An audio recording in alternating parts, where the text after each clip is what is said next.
बलिया से इस वक्त की बड़ी खबर हम आपको दिखा रहे हैं कि बलिया जनपद के बांसडीह विधानसभा से बीजेपी की फायर ब्रांड विधायक केतकी सिंह ने हाथरस वाले हादसे पर मीडिया के सामने सवाल पर जवाब देते हुए कहा कि देश में कोट और टाई पहनने वाले फर्जी बाबाओं के धर्म के नाम पर घिनौना खेल खेलते हैं। ऐसे लोगों के खिलाफ कठोर कार्रवाई होनी चाहिए। देश में कुछ फर्जी बाबा आ गए हैं जो कोट टाई पहनकर आने वाले ढोंगी बाबाओं पर कार्रवाई होनी चाहिए। यह बाबा लोग आम जनमानस को ठगते हुए धर्म को भी बदनाम करते हैं। तो वहीं विधायक ने अखिलेश यादव के एक बयान पर कि किस बाबा पर एफआईआर कराऊं कुछ सवाल पर गुस्साई विधायक ने अखिलेश यादव को सचेत करते हुए कहा कि जिस बाबा का नाम लेते लेते रह गए अखिलेश यादव, तो बाबा का बुलडोजर उनके कई नेताओं पर चल चुका है। अब कहीं उन पर भी न चल जाए बुलडोजर। देखिए एक पूरी रिपोर्ट। तरह की कार्रवाई होनी चाहिए, क्या आपको लगता है? देखिए, हाथरस की यह घटना अंतरात्मा को झंझोर देने वाली घटना है।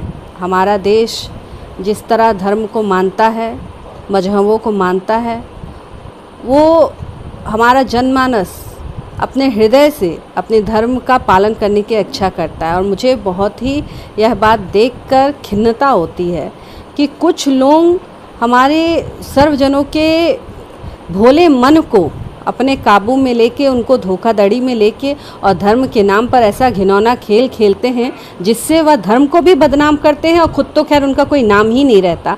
मुझे बहुत अफसोस है और मैं तो बहुत कठोरता के साथ इस बात को कहना चाहूँगी कि ऐसे समस्त लोगों पर कड़ी कार्रवाई होनी चाहिए और जो भी धर्म को अपना धंधा बनाने का प्रयास करते हैं, व्यवसाय करते हैं, ऐसे लोगों के ऊपर कठोर कार्रवाई की बहुत ज़्यादा ज़रूरत है।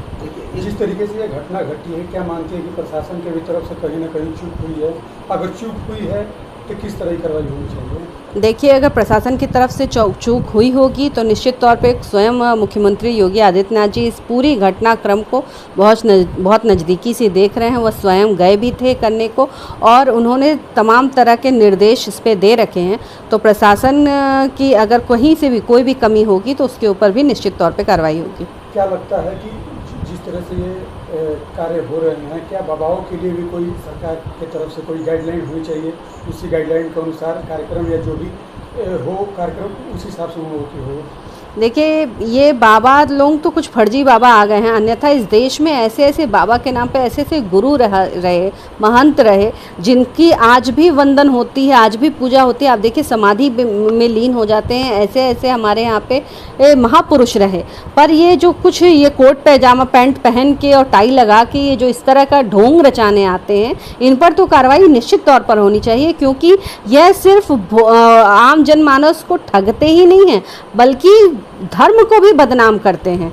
शिव जी ने रावण का त्याग सिर्फ इसलिए कर दिया क्योंकि रावण ने ऋषि का रूप धरकर और सीता का अपहरण किया। ये बड़ा उनके लिए अपराध था। तो यही जो ऋषि का रूप धारण करके और आम जनमानस में जाते हैं और ये विश्वास दिलाते हैं कि मैं तुम्हारा भला कर रहा हूँ, मैं धर्म का साथ दे रहा हूँ। और ये तो धर्म वाला भी बाबा नहीं था, ये तो कोई मैंने सुना है कि मानवता और ये वाले बाबा हैं जो कहते हैं कि भगवान को नहीं मानो और ऐसा वैसा। ये वो वाले बाबा की जनरेशन थी ये जो जिनकी वजह से हाथरस की घटना हुई है। तो ये बहुत ही दुखद है।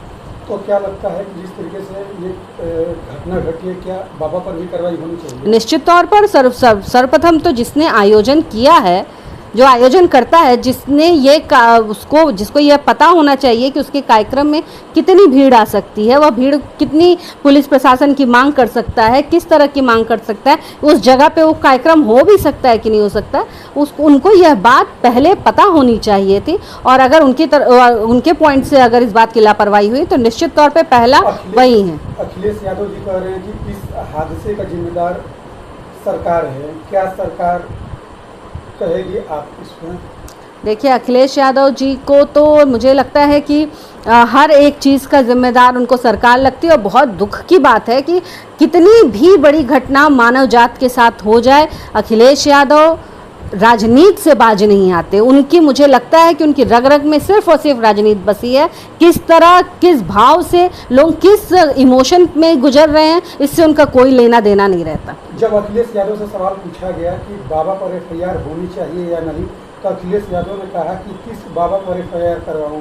वहाँ तो दो बाबा है, यानी उनका निशाना सीधा योगी आदित्यनाथ पर था कि जिम्मेदार सरकार है और उन पर भी कार्रवाई होनी चाहिए। क्या आप कहेंगे? उनका तो वो दिल की इच्छा दिल में ही रह जाएगी, क्या कहें, हसरतें सनम कभी पूरी ना हो पाएंगी। रही बात जो जिन बाबा का नाम वो लेते लेते रह गए, उन बाबा का बुलडोजर चलने को तैयार है और उनके भी कई नेताओं पे गिरा, उनका बुलडोजर चला है। मैं उनके थोड़े उस घाव को कुरेद देना चाहती हूँ जो धीरे धीरे उसमें मलहम लग गया था, कि उनके भी कुछ नेताओं पे बाबा का बुलडोजर चला है और तैयार रहें कहीं उनकी बारी ना आ जाए। अच्छा, ये बताइए कि इस घटना में सबसे ज़्यादा महिलाएं मरी हुई हैं और बच्चे हुए हैं, तो ऐसे में ऐसे बाबाओं के झांसे में महिलाएं ना आए, इसके लिए आप अपनी तरफ से एक महिला की तरह होने के नाते क्या आप महिलाओं को अपना संदेश देना चाहिए? देखिए, महिला ऐसी एक जात होती है, महिला को मैं कह सकती हूँ। हम लोग ऐसे लोग होते हैं महिलाएं जो दिल से बहुत ही हम वो होते हैं, सॉफ्ट होते हैं, मुलायम होते हैं। हमें समझाना, हमें मनाना बहुत आसान रहता है, हर महिला के लिए बहुत आसान रहता है। और धर्म की जहाँ बात आ जाए, जहाँ मानवता की बात आ जाए, उदारता की बात आ जाए, वहाँ तो महिला का नाम पहले ही आने ही वाला है। और यही सबसे बड़ा कारण है कि इस तरह के बाबाओं की दुकान जो है हम महिलाओं की वजह से ज़्यादा चलती है। तो मैं हाथ जोड़कर अपनी बहनों से ज़रूर यह निवेदन करना चाहूँगी कि हमें सचेत होने की आवश्यकता है। धर्म हमें रास्ता दिखाने वाले कई गुरुजन हो सकते हैं, यह विषय रखता है कि हम अपना गुरु किस आधार पर चुनते हैं। गुरु को चुनते समय सखी बहुत ध्यान देने की ज़रूरत है। आप मेरी सखी हैं, सहेली हैं, बहन हैं। मैं ये निवेदन करना चाहूँगी कि जिन बहनों की जान गई, वो उनका मन में बस यही भाव था कि मैं चलकर अपने गुरु के दर्शन कर पाऊँ। तो मैं ये चाहूँगी आप सभी से कि आप अपने गुरु का चुनाव बहुत सजगता से करें। बस इतना ही कहना चाहूँगी।